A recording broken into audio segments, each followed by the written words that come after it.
Langa inenda yamba ulendo napeza Yesu mpulumutsi ulendo wakwaoko ofuna kutsala mutsale dziko lilosautsa nasiya tchimo langa inenda yamba ulendo napeza Yesu mpulumutsi ulendo wakwaoko ofuna kutsala mutsale dziko lilosautsa Mambo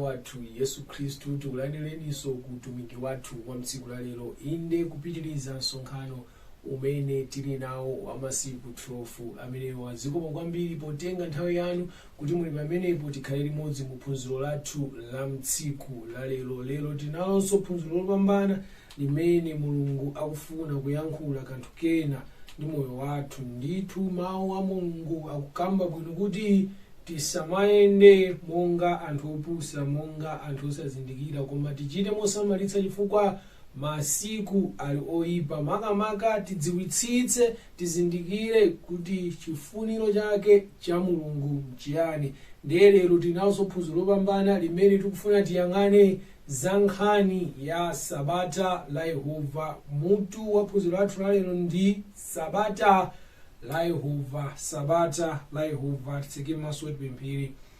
Oyera ndolemekezeka ndinu Yehova Mulungu wamphamvu zonse. Inde inu amene mulipo ndipo simusintha. Zikomo chifukwa tsiku la lero limene mwatipanga kuti tikhale pamodzi ndi kugawana mawu anu, inde kukambirana za sabata lanu lopatulika. Kanafe ndititsogolera, tsegulani nzeru zathu ndi zonse zimene taphunzire tizigwiritse ntchito. Mu dzina ndi mphamvu ya Akhristu Yesu tapemphera. Amen. Sabata la Yehovah ndithu ndi phunziro lalitali ndizipanga mwachangu kwambiri. Kodi sabata ndi chani? Kodi sabata ndi chani? Tikamati sabata ndithu ndi mawu ochoka ku chizungu chonena kuti sabathi. Ndithu mawu amene onena kuti sabathi akuchoka ndithu ku ziyankhulo zimene ana Israeli amayankhula Chigriki ndi Chiheberi. Ndithu kutanthauza kunena kuti kupumula, rest. Ndiye tikamakamba za nkhani ya sabata, tsiku la sabata m'Baibulo timakamba za kupumula koyikidwa ndi Mulungu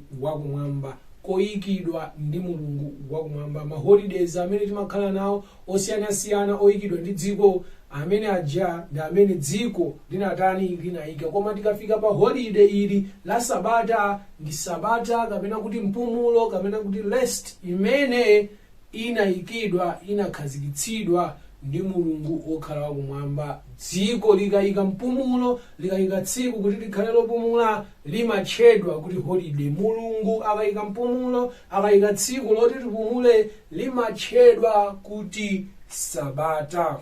Koma ndithu nkhani yake ndi imodzi, kupumula. Ndiye nkhani imene ikuyambira kuti nkhani imene ya tsiku la sabata imene ikuyambira ku Genesis chapter 2 verse 1 mpaka 3 pamene akunena kuti ndipo zinatha kupangidwa zakumwamba ndi dziko lapansi ndi khamu lawo lonse tsiku lachisanu ndi chiwiri. Mulungu anamaliza ntchito yonse anayipanga ndipo anapumula tsiku lachisanu ndi chiwiri ku ntchito yake yonse. Mulungu ndipo anadalitsa tsiku lachisanu ndi chiwiri naliyeretsa limenelo chifukwa limenelo adapuma ku ntchito yake yonse imene Mulungu anayilenga. Ndithu nkhani ya tsiku la sabata, tsiku lachisanu ndi chiwiri ikuyambira ku buku la Genesis kuchiyambi komwe munthu asanachimwe, chifukwa ngati tili mu Genesis chapter 2 verse 1 mpaka 3 ndithu sitinafika ku Genesis chapter 3 kumene munthu anachimwa. Ndiye akunena kuti mmene Mulungu ankalenga zinthu anayamba kuzilenga tsiku loyamba, lachiwiri, lachitatu mpaka tsiku lachisanu ndi chimodzi, tsiku la namba 6. Litafika tsiku la namba 7 anali atamaliza zonse, atamaliza kulenga. Ndi tsiku la namba 7 limene Mulungu wakumwamba analipatula, analidalitsa, analiyeretsa, ndithu analipanga kuti tsiku likhale la special, losiyana ndi masiku enaja ndi masiku chabe, koma ilili analipatula kuti likhale lapaderadera, likhale la special. Ndithu inu ndine tikapita ku msonkhano pamakhala mipando yosiyanasiyana, kenako timaona mpando wina ukuoneka mosiyana ndi mipando ina yonse, imasonyeza kuti mpando umene uja ndiwopatulika ndithu, ndiwapaderadera, ndipo makhala ndi chani, ndi maonekedwe ake apaderaderaso. Ndipo ngakhale munthu wakhala pamenepoyo timadziwiratu kuti sakhala munthu wambayi, akhala wachani, wapaderadera. Chinthu changati chimenecho chimene Mulungu wangu mwamba anachita pa tsiku lachisanu ndi chiwiri, analipanga monena kuti likhale losiyana ndi masiku ena onse, likhale lapaderadera. Ndiye Mulungu pamene ankalenga chilengedwe, ankalenga zonse, analenganso nthawi yopatulika, nthawi yapaderadera, nthawi yoyera, nthawi yodalitsika, limene lili tsiku lachisanu ndi chiwiri. Mu nthawi imene Mulungu ankapanga chilengedwe, tsiku la 7 anangolipatula ndikuliyeretsa, ndikulidalitsa, kulipanga kukhala lapaderadera. Pakupita kwa nthawi tsopano ana Israeli atatuluka mu ukapolo, Mulungu wakumwamba ana Israeli akuyenda nawo, inafika nthawi yonena kuti anasowa zakudya. Mu Exodus chapter 16 ndiye Mulungu anawuza kuti ndidzagwetsa mana, kapena kuti ndidzagwetsa mana, koma kachitidwe kake kazikhala chonchi, tsiku loyamba la pasabata kapena tsiku loyamba la wiki ndidzigwetsa kufikira tsiku lachisanu ndi chimodzi. Likamafika tsiku lachi namba 7 sindidzigwetsa imana, chifukwa lachi 7 ndilopatulika, ndi tsiku lotani, lopumula. Tsiku limene lili musamagwire ntchito ina iliyonse, ngakhale kukatola mana musamapite, mkomwe mana usadzitani, sadzigwa. Chimene muzichita tsiku la namba 6 ndidzigwetsa ochuluka, mudzikatani, mudzikatoleratu. Ili inali nthawi imene ana Israeli anali asanafike pa phiri chani, pa phiri la Sinai, koma anali atayamba tsopano kupatsidwa chakudya ndi Mulungu. Ndiye Mulungu anayika ndondomeko ndithu yosonyeza kuti pa masiku pali ndithu tsiku lina lake lapaderadera losiyana ndi masiku ena onse. Ndi chifukwa chake Mulungu anawuza ana Israeli wakuti kapangidwe ka chakudya, kakonzetsedwe ka chakudya, muzitoleratu chakudya ndi kulongosoleratu. Tsiku la Sabata muzitani, mudzipumula. Ndithu Sabata ngakhale tisanafike ku Malamulo khumi a Mulungu, Sabata linalipo, chifukwa likuyambira kuchani, ku Genesis. Kupatulika ndi kuyeretsedwa kwa tsiku lachisanu ndi chiwiri kulipo, ndipo kunalipo kuyambira pachani, pachiyambi. Aroma 5 verse 13 akunena kuti pakuti kufikira nthawi ya Lamulo uchimo unali m'dziko lapansi, koma uchimo suwerengedwa popanda chani, popanda Lamulo. Akunena kuti kufikira pakana lidzabwere Lamulo mpameneno uchimo umayamba kutani, kuwerengedwa. Komano Lamulo likamafika sikuti zimatanthauza kuti uchimo panalibe ayi, uchimo unalipo, koma sungawerengedwe chifukwa choti palibe chani, palibe Lamulo. Kotero Sabata la Yehova ndiloyera, ndilopatulitsika, ndilapaderadera, ndipo linayenera kuti lipangidwe treat mwa mtundu oteromo. Kotero kukhala konse kumene anthu ankakhala komachita mosemphana ndi tsiku la Sabata, tsiku lopatulika, tsiku lachisanu ndi chiwiri, kunali kulakwitsa ndithu. Komano samadzudzula, samanena, panalibe kunena kwina kulikonse, chifukwa Mulungu anali asanalike kuti ndi Lamulo, kuti tsiku ili waliyeretsa, walipatula ku Genesis lija anthu adzipumula. Komano tchimo ndi kulakwitsa kwina konse kunalipo chabe, kuti sizimatani, sizimawerengedwa. Chifukwa chake ku Exodus chapter 16 kuja Mulungu wakumwamba ngakhale anali asanapatse Lamulo pa phiri la Sinai, anawuzabe kuti pali tsiku lachi namba 7, tsiku lopatulika, tsiku limenelo inu muzitirani, mudzilisunga. Ndiye ndithu Sabata ndilopatulika kuyambira pa chilengedwe chomwe munthu asanatani, asanachimwe ndi kuchimwa komwe, ndipo linayenera kulemekezedwa, linayenera kupangidwa treat monga chinthu chimene chili chachani, cha special. Koma kale lonseli sizimakambidwa chifukwa lamulolo linali lisanayikidwe. Chimodzimodzinso lamulo lokhudza nkhani ya mitala ndithu tikhoza kuona kuti achina Abrahamu anakwatira mitala, achina mamuna wake Hana anakwatira mitala, achina Davide, achina Solomoni anakwatira mitala, koma Mulungu samapanga kondemu, samayankhula china chilichonse pa nkhani ya mitala. Chifukwa chani? Chifukwa choti anali asanayike lamulo lonena kuti munthu asakwatire chani mitala, mpaka na Yesu Akhristu anabwera ndi kudzanena kuti iyayi kuyambira lero mamuna mmodzi mkazi mmodzi. Za mitala tsopano pamenepo kuyambira pamenepo zinakhalano chani, linakhala chimo. Ndiye ndithu kulakwitsa anthu timalakwitsa, koma ngati lamulo silinayikidwe palibe amene angakupange chani, angakupange kondemu fikana lamulo litatani litayikidwe. Ndithu Sabata sitikuyambira pa phiri la Sinai pamene amapereka malamulo khumi, likuyambira ku Genesis, ndipo limayenera kuti lizimangidwa treat monga la chani la special. Koma ngakhale Mulungu samayankhula sikuti chifukwa choti anthu amachita bwino kapena Mulungu analibe nazo ntchito, komano tikhulupirira kuti manali zifukwa zimene anasiyira. Koma machitidwe otsutsana ndi Sabata, kusalemekeza tsiku limene lachisanu ndi chiwiri, anali olakwika ndithu, monga amene tamvera kwa Roma kuti ndithu kuti kulakwika kumakhalapo koma sikumawerengedwa ngati palibe chani, palibe lamulo. Ndithu lamulo nthawi zambiri likamabwera limakhala kuti zinthuzo chatani chaonongeka kale, ndiye sakukondwera nacho amene mukumuonongerayo yayi, ndamabwera ndi lamulo kuti tsopano muyambe kuchita mosamala. Ngati simuchita mosamala mukhale ndi mulandu akutanini, akulangeni. Ngakhale pakhomo pamene ana akamabwera mochedwa umayipidwa nazo, kenako imayika lamulo kuti ikamakwana 6 koloko wina aliyense akhala atatani atabwera pano. Tiyolenga chonena kuti chani, amene angamvere amvere akusangalatse, amene angalakwitse alakwitse, muone kuti mupanga bwanji. Koma kulakwitsa anthu timalakwitsa ngakhale pasakhale chani lamulo, koma sikuwerengedwa mpaka na lamulo litatani litabwera. Ndiye Mulungu wakumwamba atatha kupatula tsiku la Sabata ku Genesis, atatha kupatula tsiku la chisanu ndi chiwiri ku Genesis,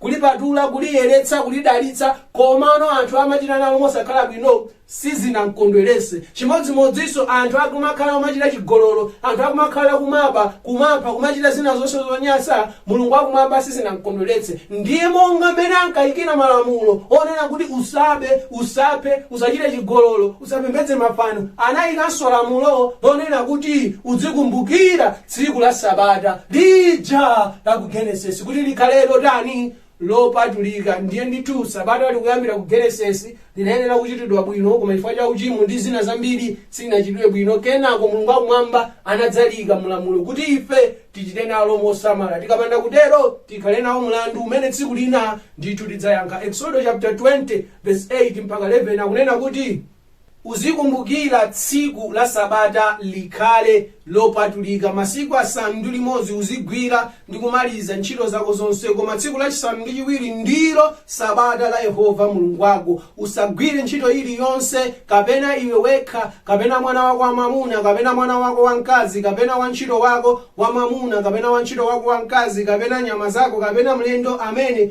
ali m'mudzi mwako. Chifukwa masiku asanu ndi limodzi Yehova adamaliza zakumwamba ndi zapansi ndi nyanja ndi zinthu zonse zili m'menemo, napumula tsiku lachisanu ndi chiwiri. Chifukwa chake Yehova anadalitsa tsiku la Sabata kuti likhale lopatulika. Akunena kuti tsiku lachisanu ndi chiwiri tipumule, tisagwire ntchito ene iliyonse, kaya antchito athu akukampani, antchito aku business, antchito apakhomo, antchito akukuti onsewo adani apumule. Kaya ndi ana athu amuna, ana athu akazi, ngakhale ziweto zathu zonsezo zinani zipumule. Ngakhale mulendo amene ali m'mudzi mwathu, kapena kuti mulendo amene ali mu kampasi yathu, ali mu geti mwathu monga mulendo wathu, ali mu nyumba yathu monga mulendo wathu, mulendo ameneyo nayenso apumule, asagwire ntchito. Ilili ndi lamulo loti mukalimvetsera bwino likupanga target, kapena kuti likupita kwa enu ake nyumba amene ali ndi ulamuliro wa pakhomo konse kuti aonetsetse kuti tsiku lachisanu ndi chiwiri pasachitike ntchito ina iliyonse. Mwana wa mwamuna, wamkazi, antchito onsewo asagwire ntchito, apumule, ndi tsiku lopatulika lapaderadera. Ndefunso ndikumati chifukwa chani mwati? Chifukwa chake nchonena kuti masiku asanu ndi limodzi monga Mulungu anagwira ntchito ndi kumaliza, tsiku lachisanu ndi chiwiri ndi kupumula, nalidalitsa, nalipatula, chomwechonso anthu ake akufuna achite motero. Kotero sinkhani ya ana Israeli, sinkhani ya chani, ni nkhani yoti Mulungu amene mwamukhulupirira, Mulungu amene mwampembedza, amene analenga kumwamba ndi mtunda, amene yoyo analenga zinthu masiku 6 lachi 7 anapumula. Amene ngati ali Mulungu wanu munayeneranso kuchita chimodzimodzi.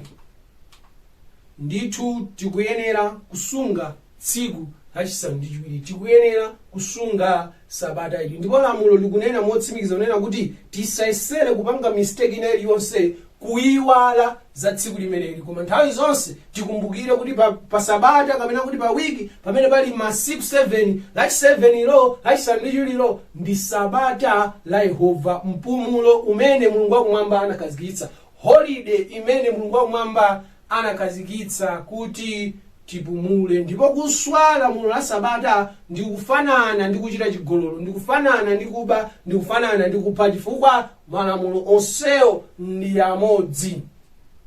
Ndiye funso ndikumati kodi kasungidwe ka sabata ndikutani? Ine m'Baibulo afotokoza momveka bwino, Exodus chapter 20 verse 8 mpaka 11 anena kuti osagwira ntchito ina iliyonse. Ndithu kasungidwe ka sabata nkonena kuti tisagwire ntchito ina iliyonse, matupi athuwa apumule, tipumule, tisagwire ntchito ina iliyonse. Exodus chapter 20 verse 8 mpaka 11. Komanso chinthu china kasungidwe ka sabata nkonena kuti tikupumula osagwira ntchito ina iliyonse, tikuyenera kuti tisonkhane pamodzi tipembedze Mulungu wakumwamba. Nthawi imeneyi tigwiritse ntchito yopembedzera Mulungu wakumwamba. Mu nthawi imeneyi yopumula imeneyi tipatulemo ndithu nthawi ina yake tikumane pamodzi monga anthu amodzi okhulupirira tipembedze Mulungu wakumwamba. Levitiko 23 verse 2 mpaka 3 pamene akufotokoza kuti ndithu masiku 6 muzigwira ndi kumaliza ntchito zanu zonse, koma lachisanu ndi chiwiri limenelo msonkhano opatulika uchitike. Ndi tsiku lopumula, musagwire ntchito, mukhale nayo nthawi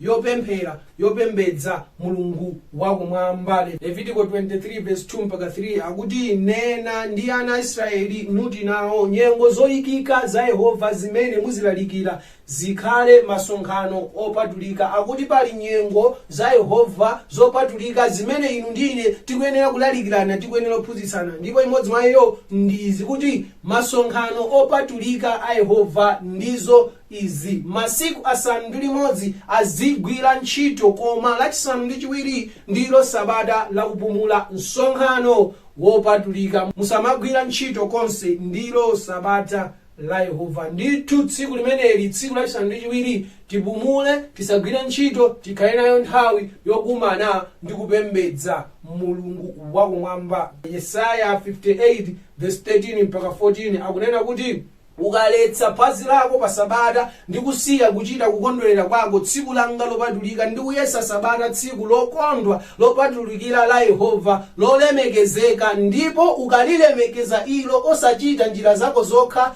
osafuna kukondwa kwako kokha, osalankhula mawu ako okha, pomwepo udzakondwa mwa Yehova, ndipo ine ndidzakuyendetsa pa misanje ya dziko lapansi. Ndithu Mulungu wakumwamba akunena kuti tsiku la sabata limeneli titatha kupuma osagwira ntchito, titatha kukhala nayo nthawi yopita ku chalichi, yopita kukapembedza Mulungu wakumwamba ndi anzathu, ndithu tsiku la sabata limeneli ndi tsiku la paderadera, kunena kuti zoganiza zathu, zoyankhula zathu, zomvera zathu, zokambirana zathu, zoonera zathu, zochita zathu zikhale zokhudzana ndi Mulungu wakumwamba, ndipo tipeze chimwemwe chathu ifeyo pa zinthu zokhudzana ndi Mulungu wakumwamba. Tsiku la sabata si tsiku lopanga chikwati, tsiku la sabata si tsiku lopanga pati, tsiku la sabata si tsiku lopita ku msonkhano wa zipani ndi zina zonse, tsiku la sabata si tsiku losewera nalo monga tsiku lathu ayi, ndi tsiku la Yehova, la Yehova osati la munthu, la Yehova. Ndezochitika zonse za mtsikuli zikhale zokhudzana ndi ndani? Mulungu wakumwamba. Poonera zinthu zikhale zokhudzana ndi Mulungu wakumwamba, kumvera zinthu zikhale zokhudzana ndi Mulungu wakumwamba, zocheza zokambirana monga banja, monga mabwenzi zikhale zokhudza Mulungu wakumwamba. Tsiku la sabata si nthawi yopanga ma business meeting, tsiku la sabata si nthawi yomayankha mafoni ya business ndi zina zonse.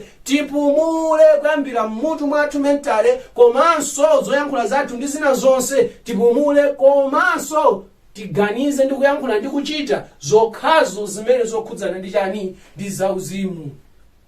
Yesaya 58 verse 13 mpaka 14 ndithu akufotokoza momveka bwino kuti ukaletsa phazi lako pa sabata pa tsiku lachisanu ndi chiwiri, tsiku la sabata, ndi kusiya kuchita kukondwerera kwako kokha, osapanga zinthu zokhudza iweka koma zokhazo zokhudzana ndi Mulungu wakumwamba, akuti tsiku langa lopatulika, tsikuli ndi la Mulungu, si la mpingo wina wake, si la munthu wina wake, ayi ndi tsiku la Yehova Mulungu wakumwamba. Ndi kuyesa sabata tsiku lokondwa lopatulika la Yehova, tikalionadi kuti tsiku limene ndilapaderadera lolemekezeka, ndipo ukalilemekeza ilo osachita njira zako zokha, osafuna kukondwa kwako kokha, osalankhula mawu ako okha, ndithu osayankhula zinthu zopanda pake zimene zisali zokhudzana ndi Mulungu wakumwamba, pomwepo udzakondwa mwa Yehova. Ndipo ine Yehova ndidzakuyendetsa pa misanje ya dziko lapansi. Ndithu pali mdalitso apaderadera umene Mulungu wakumwamba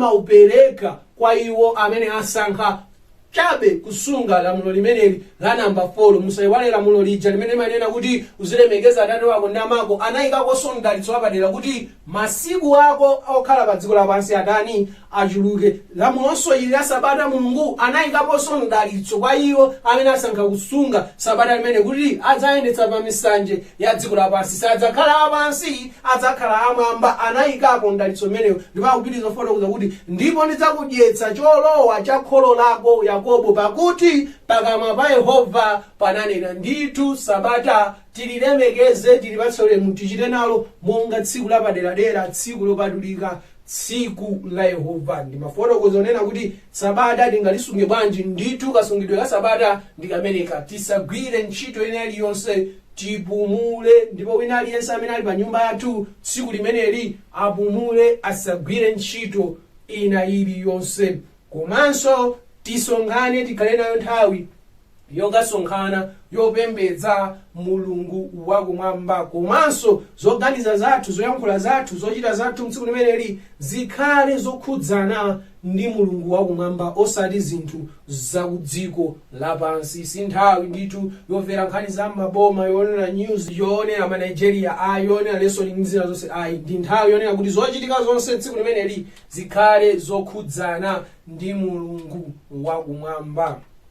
Ndefunso lina kumati, okay, mmene mukufotokozera munena kuti usagwire ntchito ina iliyonse. Chabwino, kupita kumunda tikumva, kupita ku business tikumva, mwina kusesa tikumva kuti ukuyenera kutani kupumula. Chifukwa ngati akunena kuti mwana wamuna asagwire ntchito, wamkazi asagwire ntchito, ndithu akutanthauza kuti ntchito zapakhomo zomwe zisachitike, wina aliyense atani apume. Kodi kuphika chakudya tsiku la sabata nkolakwika? Kuphika tsiku la sabata chakudya nkolakwika? Kaya ndi mpunga, kaya ndi tii, kaya ndi nsima, kuphika tsiku la sabata ndikolakwika? Yankho ndionena kuti kuphika tsiku la sabata sikoyenera, ndikolakwika. Ndi ntchito imene Mulungu akuyiwerengera kuti munthunso akuyenera kupumula ngakhale kuchani ku ntchito imeneyo. Exodus chapter 16 verse 4 mpaka 5 akunena kuti ndipo Yehova anati kwa Mose, taona ndidzavumbitsira inu mkate wodzera kumwamba, ndipo anthu azituluka ndi kukaola muyeso wa tsiku pa tsiku lache, kuti ndiwayese ngati ayenda m'chilamulo changa kapena ayi. Ndipo kudzakhala tsiku lachisanu ndi chimodzi kuti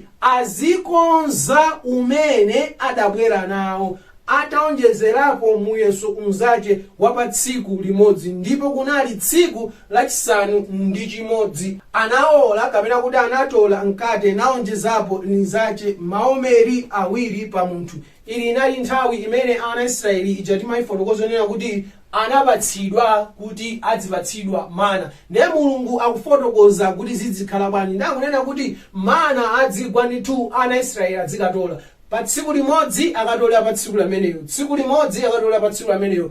Asatoleretu kuti amawa nkucha, ayi, akatoleretu pa tsiku lameneyo. Ndipo zimachitika kuti akuti akapita kukatola, mwina lero ndi Mande, akapita kukatola, wina nkutola ambiri kuti mwina mawa asapitenso kukatola, mawa likafika mapeza kuti atani aola. Kotero anafika pophunzira ndipo zindikira anezereri kuti zingavute zingatani manawa tizikatola a tsiku limodzi a tsiku limenelo. Ndiye Mulungu Exodus chapter 16 verse 4 mpaka 5 mwapita musi mwafotokoza kunena kuti tsiku lachisanu ndi chiwiri pokatola mana azikatola double portion kapena kuti azikatola mwilingo umene amatola masiku onse komano ukakhala uchuluka ngati mwilingo uwiri tiyerekeze ngati munthu mmodzi amakatola 1 kg likakwana tsiku lachisanu ndi chimodzi akatole 2 kg chifukwa chani chifukwa chonena kuti tsiku lotsatiralo linali la namba 7 tsiku la sabata sana akapezanso chani mana ndipo kudzali tsiku lachisanu ndi chimodzi anaola mkate naonjezapo linzati maomeri awiri pa munthu mmodzi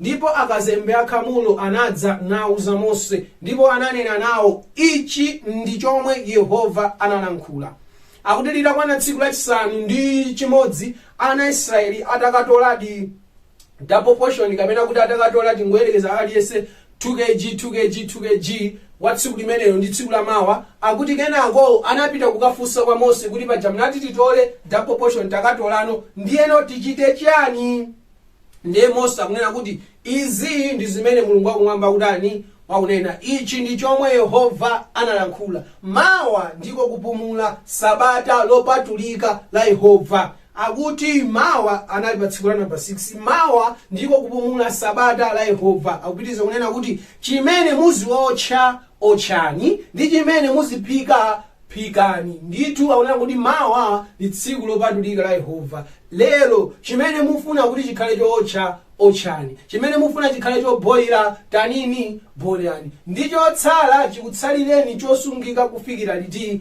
mawa ndithu mukaphikaphika chalerocho mutani mudya chotsalacho chikutsalireni kufikira liti mawa ndipo anasunga kufikira mawa monga adalamulira Mose koma sunanunkha ndipo sunagwa mphutsi ndipo Mose anati mudye lero pakuti lero ndilo sabata la Yehova simudzapeza lero pabwalo akuti ana Israeli atatola chakudya chija nachikonzetsera litafika mawa lake Mose anauza kuti tengani chakudyachi mutani mudye chifukwa lero simukaupezanso kunja ndipo akuti chodabwitsa chinachitika chifukwa chonena kuti nthawi zonse amataka asunga mana amenewa akachisunga chakudya chimenechi amachipeza kuti chatani chaola koma tsiku la namba 6 akatenga chakudya chambirija chochuluka akachisunga kudzafika tsiku la sabata chimapezeka kuti sichinatani sichinaole ndiye funso ndikumati kodi chakudya chimene chichi chimene chimapezeka tsiku la sabata chatsalira ana Israeli chimakhala chophika kale kapena chosaphika chifukwa anthu ena amatoma yankula kuti iyayi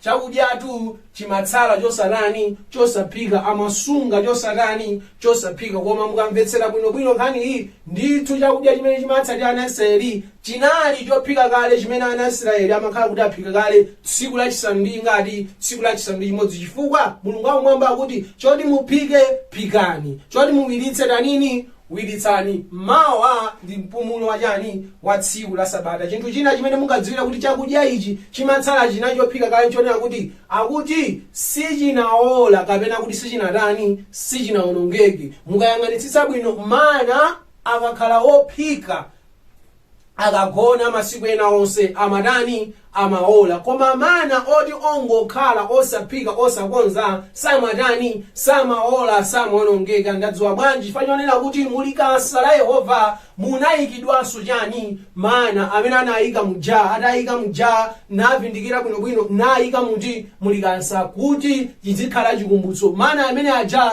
anakhala ndipo amakhala sanaonongeke konse chakudya ichi chimene chimaola ndi kuonongeka chimakhala kuti ndi chotani chophikaphika ndithu Mulungu wakumwamba pakuwauza anauza kuti mawa ndi tsiku lopumula losagwira ntchito choti muphikiretu china chilichonse mutani mupangiretu ndipo pofika mawa chakudyacho chinapezeka kuti sichinatani sichinaonongeke Exodo 35 verse 1 mpaka 3 akunena kuti ndipo Mose anasonkhanitsa khamu lonse la ana Israeli nanena nawo siwa mawu amene Yehova anauza kuti muwachite akuti anasonkhanitsa ana Israeli ndikuwauza kuti awa ndikufuna ndikuwuzeni panowa ndi mawu amene Yehova akuti ndikutanini ndikuwuzeni ndeni mawu oti chani masiku asanu ndi limodzi azigwira ntchito koma tsiku lachisanu ndi chiwiri muliyese lopatulika sabata la kupuma la Yehova aliyense agwira ntchito pamenepo aphedwe musamasonkha moto mnyumba zanu zilizonse tsiku la sabata. Apa ndi apherezera zonse, palibenso kukayikira kapena kukamba china chilichonse, chifukwa kuphika konse timaphika timadalira moto. Ndengati akuti musagoleze moto, ndikunena momveka bwino kuti tsiku la sabata si tsiku lophika. Nde ntchito ngakhale yophika ipumulidwe, antchito apume, ana akazi apume, amayi apume, si tsiku logwira ntchito, si tsiku ngakhale lotani lophika. Tsiku lachisanu ndi chimodzi tikonzekereretu kuti tsiku la sabata tidzadya chani, kuti tsiku la sabata likakwana tisakhalenso bize kalikiliki ndi kugwira ntchito yotani yophika. Ena amanena kuti masiku anoti zinthu zinaphweka, kuli achina microwave, kuli rice cooker, sikuti ndikantchito kwenikweni. Mawu awa akumvekereni bwino nkuti kunena kuti tsiku la sabata moto satani usagwire ntchito, kaya kuchoka pa magetsi, kaya kuchoka pa machini, kaya kuchoka pa chani, usagwire ntchito. Inuyo ndine chimene tikuyenera kukhala nacho mkati mwathu maganizo nchonena kuti tsiku ilili ndiloti tipumule, tisagwire ntchito ine iliyonse, tivomereze basi titani tipumule. Ndi tsiku lopumula, kuphatikizanso kuphika kumene sikuyenera kuchitika, tipumule. Kodi lamulo losunga tsiku la sabata linabwera chifukwa chiyani? Lamulo loti munthu azisunga tsiku la sabata linabwera chifukwa chiyani? Phindu kapena cholinga chimene Mulungu anayikira lamulo limene ndi chani? Marko 2:27 akunena kuti ndipo ananena nawo, sabata linayikidwa chifukwa cha munthu, si munthu chifukwa cha chani? Cha sabata. Ndithu panali kusamvana pa nkhani ya sabata Yesu Khristu ndi Afarisi. Ndiye Yesu Khristu akunena kuti sabata tu linayikidwa chifukwa cha munthu, sikuti munthu analengedwa kuti adzabwere ku dziko lapansi kuno azidzasunga sabata, ayi. Koma Mulungu atamulenga munthu ndikumuona, anaona kuti ndimpatse chani? Ndimpatse sabata. Kotero sabata ndi mphatso yapadera imene Mulungu akumwamba akumpatsa munthu, yoti ayinyadilire, yoti mpindulire, yoti munthuyo adzimva kukoma ndi tsiku la chani? Ndi tsiku la sabata. Mulungu poyika lamulo la sabata, Mulungu popanga sabata, sanafune kuti apsinje anthu akhale pa mavuto, anthu apanikizike, ayi. Anafuna kuti anthu alandire chani? Alandire mdalitso. Mawu awa anabwera bwanji? Mawu awa anabwera chifukwa chonena kuti mmene amapangira nkhani ya sabata Afarisi, mmene amapangira nkhani ya sabata Ayuda, zimakhala ngati kuti lamulo la sabatalo, tsiku la sabatalo ndilofunika kwambiri kuposa ndani? Kuposa munthu. Koma Yesu Khristu akuti iyayi, pakati pa sabata ndi munthu chofunika kwambiri ndi munthu. Kotero munthu asavutike, munthu asakhale pa mavuto, munthu asakhale pa chipsinjo chifukwa cha chani? Chifukwa cha sabata. Kotero pa nthawi imene zikuchitika kunena kuti sabata ndi munthu zikukhala ngati zikupatsana mavuto, apapa onena kuti avutike, livutike sabatali, chifukwa iloli ndi limene linabwera chifukwa cha ndani? Cha munthu. Koma munthu asavutike chifukwa cha chani? Chifukwa cha tsiku la sabata. Zinthu zololedwa kuchita tsiku la sabata. Ndi tsiku la sabata limeneli zinthu zimene zili zololedwa zoti tikhoza kuchita ndi chani? Chifukwa lamulo ndikunena momveka bwino, nena kuti tisagwire ntchito ina iliyonse, titani? Tipumule. Zochitika zathu zikhale zokhudzana ndi Mulungu wakumwamba. Ndithu anamva izi Ayuda anangofikira ndithu kutsindika pamenepo, samalola machitidwe ena aliwonse. Koma kuyankhula kwa Yesu anadza masula kuti iyayi, pa nthawi imene sabata ikupanga conflict kapena kuti ikukhala ngati kupsinja munthu, mukakumbukire kuti sabata linayikidwa chifukwa cha munthu, osati munthu chifukwa cha sabata. Kotero munthu asapeze mavuto, asakhale pa chipsinjo chifukwa cha lamulo la chani? La sabata. Pamene zapanga conflict, pitani mukapange neutralize sabata, munthu asadani? Asapsinjike. Otherwise ngati zonse zili bwinobwino, munthu asunge sabata monga mmene zikuyenera kutani? Kuchitidwira, monga mmene taphunzitsira m'maminitsi amene angodaniwa angopitawo. Ndi zinthu zina zololedwa mu tsiku la sabata ndi chani? Marko 3:1 mpaka 4 kuti ndipo analowanso sunagogi, ndipo munali munthu mmenemu ali ndi dzanja lace lopuwala, ndipo anamuyang'anira iye ngati adzamchiritsa dzuwa la sabata kuti amange mlandu. Ndipo ananena ndi munthu ali ndi dzanja lopuwala, tayimirira pakati. Ndipo ananena kwa iwo, kodi nkololedwa dzuwa la sabata kuchita zabwino kapena zoyipa, kupulumutsa moyo kapena kupha? Koma anakhala chete. Iyi ndithu inali nthawi imene inali tsiku la Sabata, ndipo Yesu Khristu anakumana ndi munthu amene anali wopuwala. Ndiye alembi ndi Afarisi na Yuda anali akumuyang'ana kuti kodi Yesu Khristu lero tsiku la Sabata, tsiku lopumula, munthu ameneyo amchiritsa? Ndiye Yesu Khristu anadziwa zimene amalingalira ndi anafunsa kuti kodi leloli lokhala tsiku la Sabata ndikololedwa kupulumutsa moyo, nkololedwa kupanga ntchito zachifundo? Pofunsa funso ili ndithu amafunsa osati mofuna yankho, komano amafunsa motanthauza kuti ndithu otani ndikololedwa. Kotero tsiku la Sabata ndikololedwa kupanga zinthu zachifundo, ndikololedwa kuthandiza ndani? Kuthandiza munthu asakhale pa mavuto mu tsiku la Sabata chifukwa chonena kuti wavutika pa tsiku la Sabata. Ngati mungathe kumthandiza munthu pa tsiku la Sabata, mudanini muthandizeni. Yesu Khristu akuti ndikotani ndikololedwa. Muja malamulo amene anapatsidwa anangobwera straight forward, osagwira ntchito, osapanga mwakuti. Yesu Khristu anabwera anadzafotokozera mbali nayo, nena kuti iyayi lamulo ili linayikidwa chifukwa cha anthu kuti lipindule anthu, kotero anthu asapsinjike chifukwa cha lamulo limeneli. Ndiye ndikololedwa kuthandiza munthu muchani? Mu tsiku la Sabata, munthu amene wavutika. Mateyu 12:12 akunena kuti chifukwa cha ichi nkololeka kuchita zabwino tsiku la Sabata. Tsiku la Sabata wina wake wachita ngozi, inu muli pamenepo ndithu thamanga nayeni, pitani nayeni kuchipatala. Ngakhale ili ntchito zosagwirizana ndi tsiku la Sabata ndi nkhani yoti tipumule, komano Mulungu akumwamba kunena kuti ndikololedwa kutani? Kupanga zimenezo. Tsiku la Sabata wina wake nyumba yake yapsa, ndithu kaya ndi pachalichi kandi kuti ndinololedwa kunyamuka kukatunga madzi kuthira nyumbayo kuti moto utani? Kuti moto uzime, ndikololedwa. China chilichonse chimene chingachitike cha emergency pa tsiku la Sabata chipangeni monga mmene mukanapangira masiku ena onse. Ndikotani? Ndikololedwa. Ndithu emergency, mavuto ndi zina zonse zogwa madzidzidzi zikachitika tsiku la Sabata, tichite nazo monga mmene tikanachitira masiku ena onse, kumuthandiza munthuyo kapena kuthandiza pachani? Pa chivutocho. Mateyu 12:1-4. Nyengo imeneyo Yesu anapita tsiku la Sabata pakati pa minda ya tirigu, ndipo ophunzira ake anali ndi njala, nayamba kubudula ngala nadya. Koma Afarisi pakuona anati kwa iye, tapenyani ophunzira anu achita chosaloleka tsiku la Sabata. Koma iye anati kwa iwo, kodi simunawerenga chimene anachita Davide pamene anali ndi njala ndi iwo amene anali naye, kuti analowa nyumba ya Mulungu nadya mikate yoonetsa imene yosaloleka kudya iye kapena amene anali naye, koma ansembe okhaokha. Tsiku linanso nkhani ija itachitika imene Yesu Khristu anachiza munthu tsiku la Sabata. Tsiku lina Yesu Khristu anali ndi ophunzira ake, ndiye akuti ophunzira ake anali ndi njala.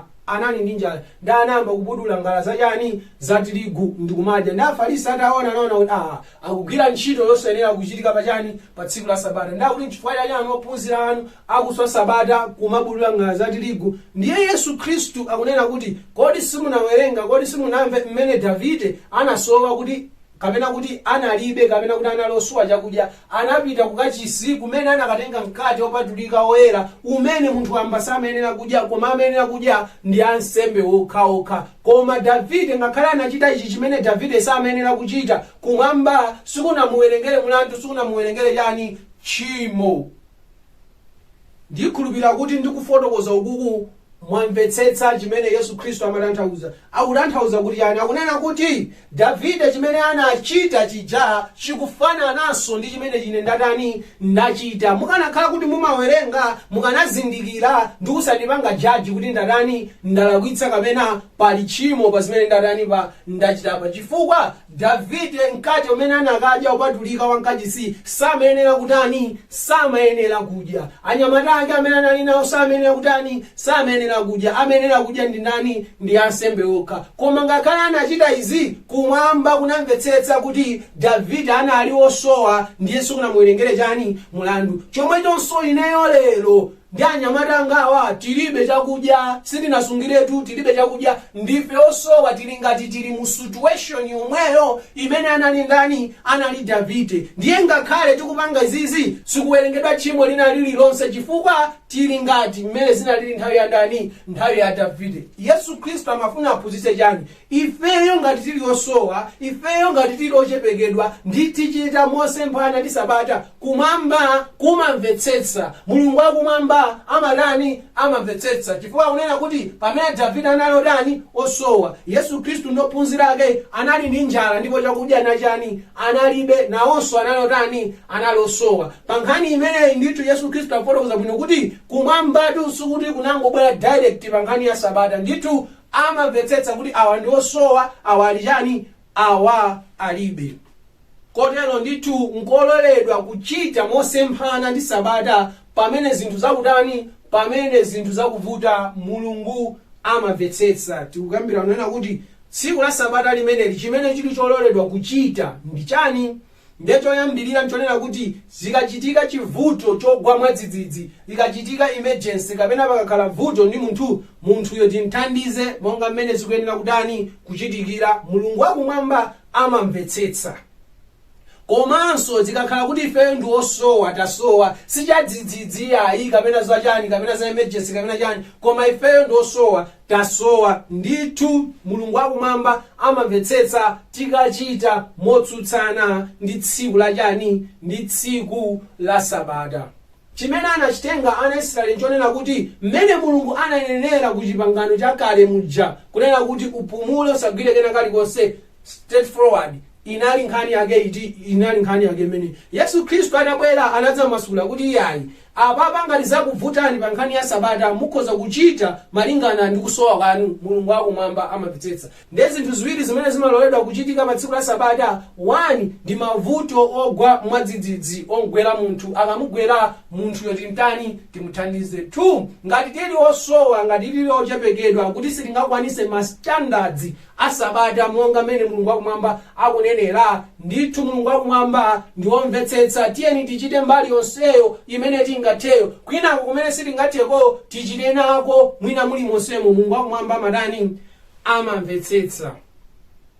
Vuto limene linachitika apa ndilonena kuti atangonena izi Yesu Khristu zinakhala ngatinso tsopano waononga lamulo lonselo lilibenso ntchito iyayi. Malo monena kuti tithokoze kuti Yesu Khristu zikomo zikanativutadi, zinali zinthu zotani, zinali zinthu zovuta, apopo zikomo kuti mwaziyika moti mutitani mudzitimvetsetsa, zikomo kwambiri. Malo monena choncho tsopano tinaona ngati kuti Yesu Khristu no wangochotsa Sabata lonselo alibe nalonso ntchito, tikhozano kumachita mmene tikutani, mmene tikufunika. Koma tikanakhala ena tikanathokoza kuti zikomo kwambiri poti masula pa nkhani imeneyi, ndithu akatigwera mavuto adzidzidzi tichite nawo monga mmene tikanachitira ndi masiku onse. Kwa ife amene tili osowa ndi ochepekedwa tikhonza kukonzekera mmene tingatheremo malingana ndi kupeza kwathu. Kumene sitingakwanitseko tikusiye tichite nako motsutsana kufika ngati zafike mu nthawi imene tikhoza kutani kukwanitsa. Ndithu lamulo la Sabata mmene Mulungu akufunira, zochitika pa tsiku la Sabata mmene Mulungu akufunira ndionera kuti munthu usagwire ntchito kuphatikiza ndi kuchani kuphika komwe. Zoganiza zako, zoyankhula zako, zochita zako zikhale zokhudzana ndi Mulungu wakumwamba. Koma ngati pali emergency mukhoza kupanga munjira ina. Mwachitsanzo tsiku la Sabata si tsiku lokamba zinthu zachani za business, komano inu muli tsiku la Sabata limeneli mwamva kunena kuti shopu yanu usiku huu inacholedwa, ndithu mukhoza kunyamuka kupita kukaona kuti zakhala bwanji. Ndithu zimenezo nzachani za emergency. Mulungu wakumwamba amamvetsetsa. Kwa ena amene sitingakwanitse mwina kugula zakudya zimene zikhoza kukhala bwinobwino nyoka Friday kafika Saturday, tikonzekere mbali zonse zokhudza Sabata amene tingakonzekerere. Kokhako kwa chakudya kumene sitingakwanitseko tikusiye, tidzakugona chani tsiku la Sabata. Ndithu Mulungu wakumwamba amamvetsetsa, koma likhale khumbo lathu ndi cholinga chathu nena kuti mmene Mulungu walinenera lamuloli, mmene Mulungu waperekerera lamuloli kuti usagwiridwe ntchito ndi pakhomo pomwe, ifeyo likhale khumbo lathu ndithu kuti zimenezo zikhale zodani zochitika. Kwenikweni nkhani ya sabatayi imavuta kwambiri pa nkhani ya zakudya, chifukwa tikangonena kuti osaphika ganizo lalikulu limakhala lothamangira nsima, ndetidye nkute, ndetidye zozizira, koma zimenezo sizoona iyayi. Chifukwa chake Mulungu wakumwamba ana Israeli anasankhira kuti azidya buledi ndi chani ndi nyama, azidya buledi ndi nyama, chifukwa choti amapatsa mana amene amapangira ngati chani kankate choncho, kwina amapatsa chani mbalame zimene ndithu inali nyama. Ndiye mukhoza kuona kuti diet imene Mulungu wakumwamba anapatsa ana Israeli ndi yosavutadi kuti ugwiritse ntchito pa tsiku la chani, pa tsiku la Sabata, chifukwa bread kapena kuti nkate ukhoza kuphika Friday, ukhoza kukonza Friday lija, ukhala udzafika tsiku la Sabata udzadya bwinobwino. Bread samafunika kuti umudye ali wa moto, nyama kandi yotcha kandi yokazinga sungachite kulira kwenikweni kuti uyidye ili ya chani, ili ya moto. Chifukwa chake Mulungu anasankhira diet, anapatsa zakudya zonena kuti ndi zosavuta kusunga tsiku la Sabata, osagwira ntchito phatikiziro yotani yophika. Pamene ife tafika pankhani yophika, chimene chimativuta ndi choice ya chakudya imene ife timafuna tidye tsiku la Sabata. Kuli zakudya zambirimbiri ku dziko lapansi, tikhoza kusankha zimenezo, tisamangothamangira sima ndi mpunga, tikhoza kusankha zakudya zina zilizonse zimene sizisoweka kudani kuphika. Komanso kwa yawo amene sangakwanitse, tiyeni tikonzekere mbali zina zonse zimene tingatanizo tingakwanitsezo. Tsiku la Sabata likafika tikhoza kuphika kumene, tsiku la Sabata likafika tikhoza kuphika kumene, palibe vuto. Mulungu wakumwamba amapetsetsa ndipo chani ndipo sowa. Koma kwa amene angakwanitse zakudya zina zonse, tikuyenera kukonzekera monga Malamulo, chifukwa tili nako kuthekera kumene. Kwa abale anga ndithu lamulo la Sabata ndi mdalitso kwa ife anthu. Tinangolitenga Sabata ndi kuchita nalo monga mmene Mulungu wakumwamba akuyenera, tidzaonadi kuti nkhani timangopero mavutika nayo ndi ya simple, ndi yophweka nkhani ndithu ndi mdalitsodi wapaderadera. Inu ndithu tsiku lina dzayeseni kungosunga Sabata ndithu mukadzamaliza monga mmene Mulungu wakumwamba akunenera, osagwira ntchito, osaphika, osadani, konzekera likadzatha Sabata muzazifunsefunso nena kuti chavuta ndi chani apapa, chimene chakhala cholemera ndi cholemetsa ndi chani. Mudzaona kuti palibe chovuta china chilichonse. Ndithu tsiku la Sabata tipumule 100%, tisagwire ntchito ina iliyonse, tipumule bwinobwino. Koma kwa amene tili ochepekedwa, tikhoza kusiya mbali imene sitingataniyo, sitingakwanitseyo kufikirana Mulungu atatidalitsa nzotiyenereza kuti tikasunge chani, tikasunge lonse. Ndithu chimene Yesu Akhristu anachita atabwera pano pa dziko lapansi, anachita ngati mwina chinthu chimene angachita yemwe alaye, kuti ukafika ndi katundu pa boda umayenera Malamulo la yemwe alaye kunena kuti ulipire jute yonse pakamodzi mutani muthane. Komano kenako ayemwalaye atatha kuona naona kuti anthu akumavutika kuti alipire chani jute yonse pakamodzi, chifukwa mwina ikumakhala yochuluka, ndeti pange bwanji apapa anthuwa adzilipira ma installment, kapena kuti adzilipira pang'ono katundu wawo atatani atatenga. Komano yemwalaye aja anene bwino kunena kuti mwayi upereka kwa okhawo amene ali otani, amene ali ochepekedwa. Amene ali ochepekedwa ndithu tapatsa mwayi umene uonera kuti akhonza kumalipira katundu wawo ma installments, kapena kuti pang'ono. Koma kwa inu amene muli ndi kuthekera konse kuti mukhoza kulipira duty yonse pakamodzi, muzichita choncho. Ndithu ayemwalaye atangonena choncho, ndife anthu amasiku ano chimene chingachitike chonena kuti usankhadala kukhala mugulu la anthu ochepekedwa, ndicho linga chonena kuti udzipereka ma installment, kapena kuti udzipereka pang'ono. Komano ayemwalaye atati atero, ifeyo ndizotheka tikhoza kuapusitsa kunena kuti inenso ndiochepekedwa ndidzipereka chani, ndidzipereka pang'ono. Kwa ife tikhoza kutenga ngati mwayi kapena kuti advantage kuti tikhalanso nafe ngati ochepekedwa ndi kumapereka pang'ono. Chimenecho chofanana ndi chimenecho nchimene Yesu Akhristu anachita. Kuti pangano lakale kuja Yesu Akhristu asanabwere, lamulo linaperekedwa kuti likuyenera kusungidwa lonse la anthu opanda kena kalikonse, osakambirana kena kalikonse. Yesu Akhristu atabwera, anabwera ngati kudzanena kuti kwa amene ali ochepekedwa, kwa amene ali ndi mavuto, ndithu akhonza kumachita ngati mwachani mwa installment. Koma chifukwa cha kusakhulupirika kwathu tinangoona ngati kuti Yesu Akhristu Akhristu akuti zimenezo zilibenso chani, zilibenso ntchito. Kodi iwo alakwa kuti mvetsetsa, chifukwa ngati akunena kuti kotero ndikololedwa kuchita zakuti tsiku la Sabata. Ndithu izi zikusonyeza kuti Sabatalo likana chani, likanalipo ndithu, koma pali zinthu zina zololedwa, zinthu zina zosatani, zosaloledwa. Ndiye mwa zinthu zosaloledwazo watengapo zina akunena kuti izizi mukhoza kuzichita, ndizo chani, zinthu zimene zatigwera mwadzidzidzi, komanso ngati tili munthu otani, tili munthu ochepekedwa. Ndetso pano funso ndikumati kodi Yesu Khristu munkhani imene anakumana ndi munthu tsiku la Sabata, onena kuti munthuyu anali odwala anamchiritsa, komanso ophunzira ake amamutula ngala za tirigu tsiku la Sabata, zimene zimachitika pamene papa ndi chani? Kodi Yesu Khristu amakambirana ndi Ayuda zakasungidwe ka Sabata, kapena amakambirana ndi Ayuda zakutha kwa lamulo losunga Sabata?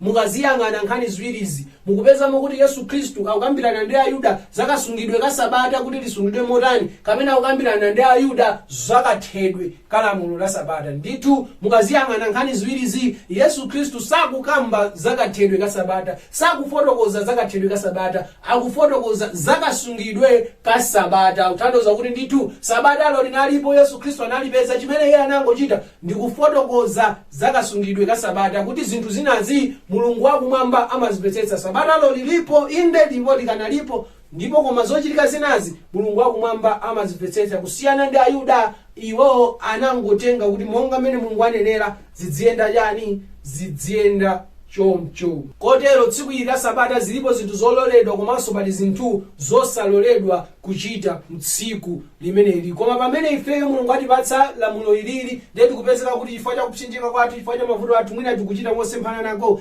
Ngakhale Mulungu wakumwamba amamvetsetsa, koma samatani, samakondwera nazo. Ndi khumbo lake ndithu kuti tidzilisunga Sabata monga mmene Mulungu wakumwamba watani, wanenera. Kotero ngakhale mavuto adzidza, ngakhale tili nako kuchepekedwa kuti sitingasunge Sabata monga mmene Mulungu wakumwamba kunenera, zizitikhudzabe mu mtima mwathu, tisakhale pa mtambasale onena kuti basi kasungidwe kanga ndiyonje ndizisunga ngati munthu osowa. Iyayi, tisakhale pa mtambasale umenewo, tilakalake kufikira pa chidzalo chimene Mulungu wakumwamba akutani, akufuna. Ndithu ngakhale Mulungu amamvetsetsa, koma samakondwera ndi machitidwe ena aliwonse osafanana ndi machitidwe amene anena kuchitidwa pa tsiku la Sabata. Ndithu Yesu Khristu pakukamba za mavuto amtsogolo amene ndithu okhulupirira adzakumane nawo, amene mzinda wa Yerusalemu udzakumane nawo, anafotokoza nauza ophunzira ake kunena kuti likubwera tsiku limene asilikali adzauzinga mzinda uno wa Yerusalemu. Ndithu tsiku limenelo likadzafika, amene adzakhale kumunda sadzabwerere ku nyumba kukatenga chinthu, koma adzatani, adzathawe. Nkhani imene ili pa Mateyu chapter 24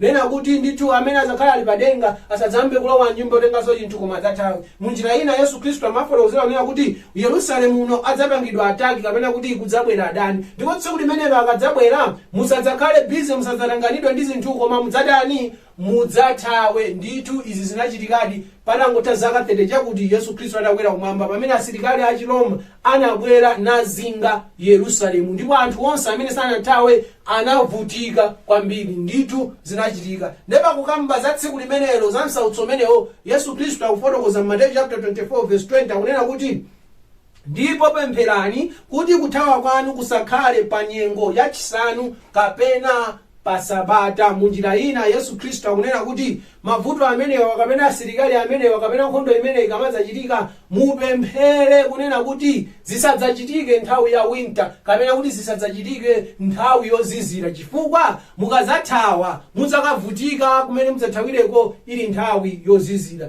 Pemphani zisomo kwa Mulungu wakumwamba kuti ayikankhe nthawiyo, ayisunthe nthawiyo, idzachitike nthawi ya sama, kapena kuti nthawi yotentha. Chinthu chinanso mupemphere kuti zimenezi zisadzachitike chani, pa tsiku la Sabata. Chifukwa chani? Pa tsiku la Sabata anthu makhala kuti muli pa mtambasale, mukupumula, mukupembedza Mulungu wanu, kenako mudzimvanso kuti kukubwera nkhondo, ndi zinthu zosakhala bwino. Ndiye mupemphere kuti isadzachitike nthawi yozizira, komanso tsiku lake lisadzakhale la Sabata. Ndithu Mulungu wakumwamba sakondwera kalikiliki wina aliyense amene amachitika pa tsiku la Sabata, ngakhale amamvetsetsa. Kotero ngakhale atipatsa kumvetsetsa uku kuti Mulungu wakumwamba amamvetsetsa, tisakhale pa mtambasale kuti Mulungu azikhale kutimvetsetsa, koma likhale khumbo lathu kunena kuti inde atimvetsetse, komano chisakhale chizolowezi kapena khalidwe. Ndefunso ndikumati kodi sabata limayamba ndi kutha nthawi zanji? Levitiko 23:32 akuti kuyambira madzulo kufikira madzulo musunge sabata lanu.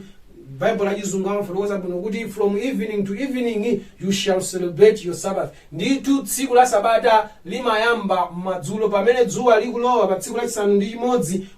Pamene popo ndiye kuti sabata likutani likuyamba. Tiyambe kusunga sabata, tiyambe kupanga zonse zija zimene malamulo a Mulungu anena pa nkhani yokhudza sabata. Kufikira naso tsiku lachisanu ndi chiwiri, tsiku la sabata likafika madzulo ndiye kuti sabata latani, sabata latha. Luka 23:54 kunena kuti ndipo panali tsiku lokonzekera ndi sabata linayandikira. Linali tsiku limene Yesu Khristu anaphedwa, tsiku lachisanu ndi chimodzi. Ndithu dzuwa linayandikira kulowa, ndipo tsiku la sabata kuti natani linayandikira. Ndithu tsiku lokonzekera limene ndi tsiku lachisanu ndi chimodzi limene anthu amayenera kuti akonzekere sabata.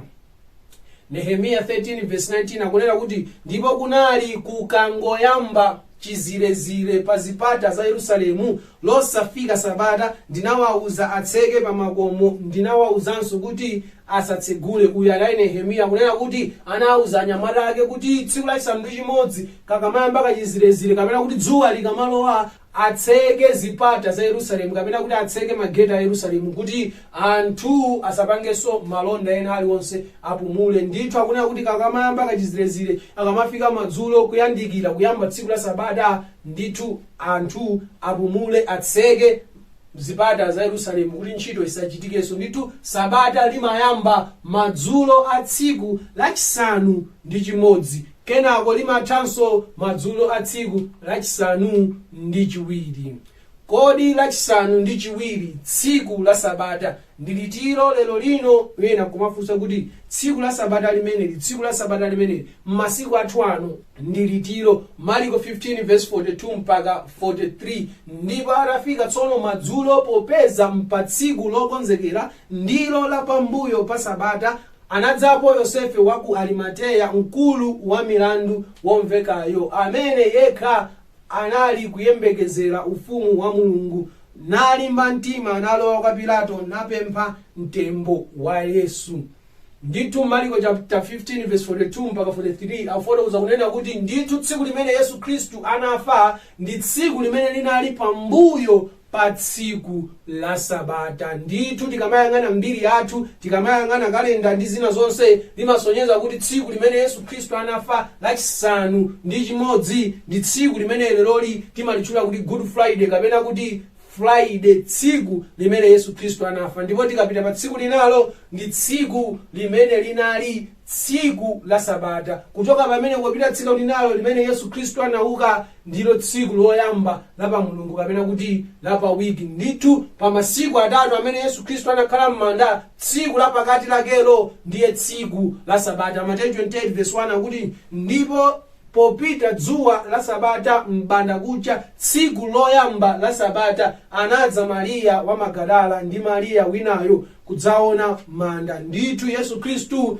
anayikidwa m'manda pa tsiku la pambuyo pa sabata. Ndithu anauka pa tsiku la patsogolo la chani la sabata. Sabata litatha. Pakati pa tsiku loyikidwa m'manda Yesu ndi tsiku lowuka m'manda, tsiku lili pakatili ndi tsiku limene lili la sabata. Ndithu lero tili ndi Good Friday, komanso tili ndi tsiku limene malitchula kuti wauka, tsiku limene Yesu Khristu anauka. La pakatilo limene lili la sabata kapena kuti Saturday kapena kuti lachisanu ndi chiwiri ndilo limene lili sabata lake la ndani la Yehova. Kotero leloli tsiku la sabata ndi tsiku lachisanu ndi chiwiri kapena kuti Saturday ndilo sabata la Yehova. Ndithu tikhoza kuona ngati kuti mbiri ya dziko mwina inasokonekera monga mmene ena amakambira. Iyayi tsiku lake ndilo mweli. Yesu Khristu atabwera anawapeza Ayuda akusunga sabata, ndipo sabata limene ankasunga Ayuda lachisanu ndi chiwiri ndilo mwelo silinasinthe kudzafika naliti, kudzafika nalero mukawerenga mbiri ya dziko lapansi ndithu muyipeza nkhani imeneyo. Sabata silinasinthe, ndinali lomwelo limene Yesu Khristu ankasunga ndipo linapitirira, ndipo mpaka leloli ndilo mwelo limene timalitcha kuti chani, timalitcha kuti Saturday. Ndithu Sunday ndi tsiku loyambirira pa wiki, ndipo lomalizira ndi Saturday limene lili sabata la Yehova. Kodi sabata ndi la ana a Israeli okha? tayi zina anthu ena amanena kuti inde tamva za lamulo la sabata, inde tamva amene mwafotokozera, komano mungopera kuvutika chifukwa nkhani imeneyo ndi ya ana Israeli, ife sikutikhudza. Kodi sabata ndi ana Israeli okha? Exodus 12:43 mpaka 45. Ndipo Yehova anati kwa Mose ndi Aaroni, lemba la Paska ndi ili: mwana wa mlendo aliyense asadyeko, koma kapolo wa mwini aliyense wogula ndi ndalama utandula ndipo adyeko. Mlendo kapena wolembedwa ntchito asadyeko. Ndithu Mulungu wakumwamba panali zinthu zinali za ana Israeli okha. Ngati Paska amanena kuti amene adye Paska ndi okhawo amene ali Maisraeli, ndi okhawo amene ali Maisraeli. Amene ali mulendo wongodutsa ndi ena onse samayenera kudya nawo chani? Paska. Pokhapokha ngati mwina ali kapolo ndipo kapoloyo anadulidwa ndithu monga mmene umakhalira mtundu wa Israeli akhoza kudya nawo, koma ena onse samaloledwa kudya Paska. Ndithu panali zinthu zimene Mulungu wakumwamba anazinena kuti nzana a Israeli okha, koma sabata ndi la ana Israeli okha. Yesaya 56:2 mpaka 7 akunena kuti wodala munthu amene achita ichi ndi mwana wa munthu amene agwira zolimba ichi, amene asunga sabata osalipsa, nasunga dzanja lake osachita nalo choyipa chilichonse. Akuti wodala ndi munthu amene agwiritsitsa kolimba chinthu ichi. Chinthu chake chiti? Amene asunga sabata osalipsa, nasunga dzanja lake osachita nalo choyipa china chilichonse. Kenako akupitiriza akunena kuti mlendo amene wadziphatika yekha kwa Yehova, mlendo amene wadziphatika yekha kwa Yehova asanene kuti Yehova adzandilekanitsa ndi anthu ake. Pena mfule asanene taonani ine ndili mtengo wowuma, pakuti atelo Yehova kwa mifule imene isunga masabata, nisankha zinthu zimene zindikondweretsa ine, nigwira zolimba chipangano changa. Kwa iyo ndidzapatsa nyumba yanga ndi mkati mwa makoma anga malo ndi dzina loposa la ana amuna ndi akazi. Ndidzawapatsa dzina lachikhalire limene silidzadulidwa. Alendonso amene adziphatika okha kwa Yehova kuti antumikire iye ndi kukonda dzina la Yehova akhale atumiki ake. Yense amene asunga sabata osaliyipitsa nagwira zolimba chipangano changa, nawonso ndidzanka nawo ku phiri langa lopatulika ndi kuwasangalatsa nyumba yanga yopembedzeramo. Zopereka zawo zopsereza ndi nsembe zawo zidzalandiridwa pa guwa la nsembe langa. Ndithu Mulungu wakumwamba titatha kumumva nkhani ya Paska kunena kuti alendo asadye nawo Paska, koma kunena kuti munthu amene wadziphatika kwa Yehova, munthu amene wadziphatika kwa Yehova akasunga sabata la Mulungu, akasunga sabata la Yehova limeneli, ndithu Mulungu wakumwamba adzamulandira ndipo adzakondwera naye. Ndipo akuchita kunena momveka bwino kuti alendonso amene adziphatika okha kwa Yehova kuti amutumikire iye ndi kukonda dzina lake akhale atumiki ake. Yense amene asunga sabata osaliyipitsa nagwira zolimba chipangano changa, nawonso ndidzanka nawo ku phiri langa lopatulika. Ndithu ngakhale ife amitundu amene tili alendo, amene tisali Aisraeli, tikuyenera ndipo tili kuyitanidwa kusunga sabata la Yehova. Si la ana Israeli okha, ndithu ndi sabata la Yehova kwa munthu wina aliyense amene wasankha kudziphatika kwa Yehova, amene wasankha kutumikira Mulungu wakumwamba. Ndithu timalize ndi chapter chimenechi cha Hebrew 4:9 mpaka 11 pamene Paulo akukamba kwa Hebrew za nkhani yosunga sabata. Chimatisangalatsa nchonena kuti Baibulo mosemu mwatumi wonse amene anakamba motsindika bwino za nkhani ya sabata anali Paulo, mtumiki wa mitundu amene anthu ambiri timamunyadira kuti ndithu Paulo anali mtumiki wa mitundu. Komano Paulo akukamba momveka bwino kuti anthutu a Mulungu okhulupirira akuyenera asunge sabata. Hebrew 4:9 mpaka 11 akunena kuti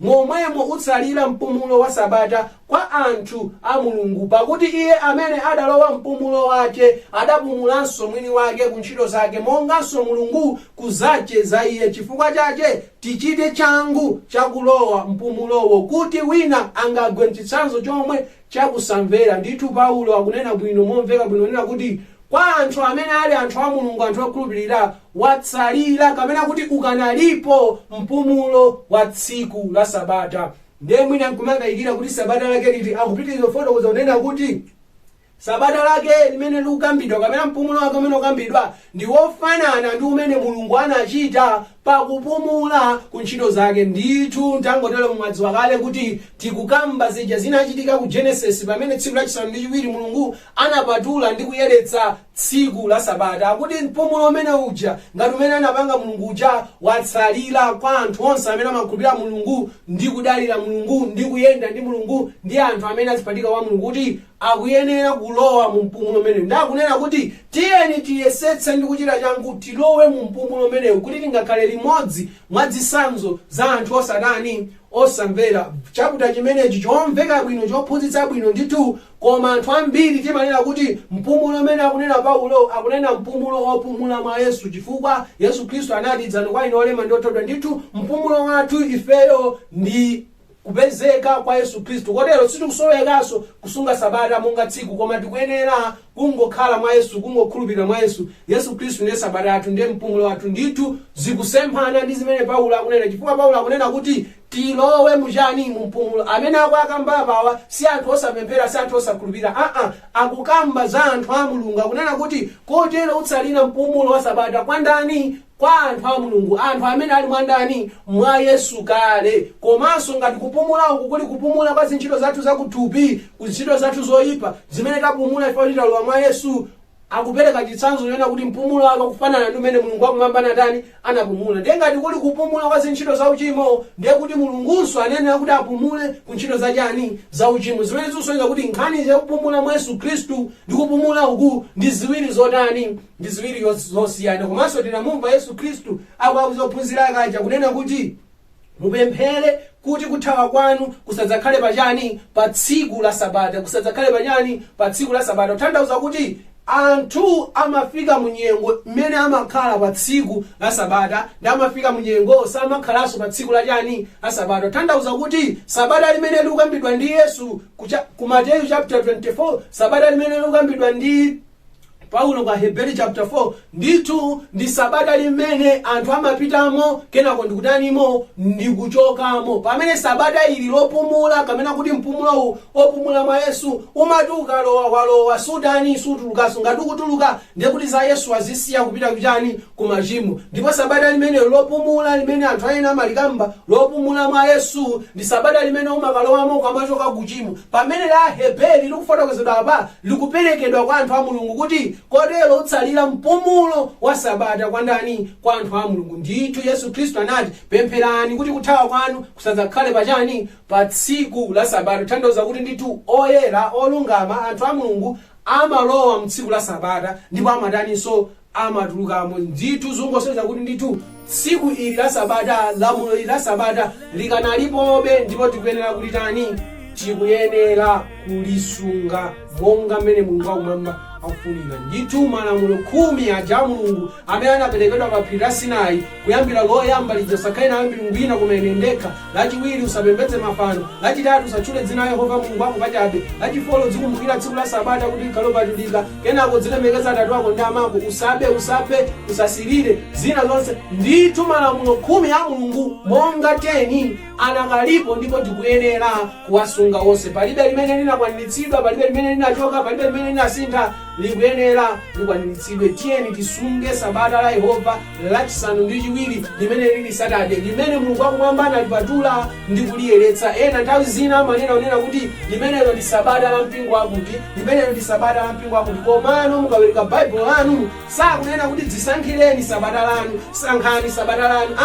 Akunena kuti Mulungu anapatula ndi kudalitsa tsiku lachisanu ndi chiwiri. Kotero tikamakamba za tsiku la sabata si tsiku la mpingo wina uliwonse, ndi tsiku la Yehova, tsiku lachisanu ndi chiwiri. Ndipo Mulungu akuyembekeza inu ndi ine kuti tisunge malamulo ake wonse 10, kuphatikiziranso lamulo la tsiku la sabata lachisanu ndi chiwiri kuti tipumule. Zikomo kwambiri kuti munali pamenepo. Tinali limodzi mu phunziro ili limene maphunzira za sabata la Yehova. Mulungu akumwamba udalitseni. Tseke maso tipemphere. Oyera ndolemekezeka ndinu Mulungu, zikomo ifa nthawi imene inde timaphunzira za nthawi yanu yopatulika, tsiku lanu lopatulika. Ndithu mwatisonyeza ndi kutionetsera kuti tsiku lili kanalipo, ndipo pa malamulo khumi paja tikuyenera tisunge wonse tisakhale ndi chilema china chilichonse. Zikomo kwambiri ndipemphera mwapadera chifukwa chawo amene apanga chisankho ndi maganizo oyamba kusunga ndi kutsatira mawu anu monganso mwa lamulo la namba 4 ili lokhudza sabata. Akhala nawoni, athangateni ndikuti ayende monga mtima wawo okhumbira wofuna kutsatirani inu muzimu ndi muchoonadi. Mulungu okonda, Mulungu achifundo, pitirizani kukhala nafe pamene tikupitiriza msonkhano wathu mu dzina ndi mphamvu ya Akhristu Yesu tapemphera, amen. Zikomo kwambiri kuti munali pamenepo tamalizira limodzi mtumiki wathu wa tsiku la lero. Mulungu wakumwamba udalitseni. Mnali ndine evangelist Lesa Mponda kapena kuti mlaliki Lesa Mponda. Tikumaninso mawu, amen.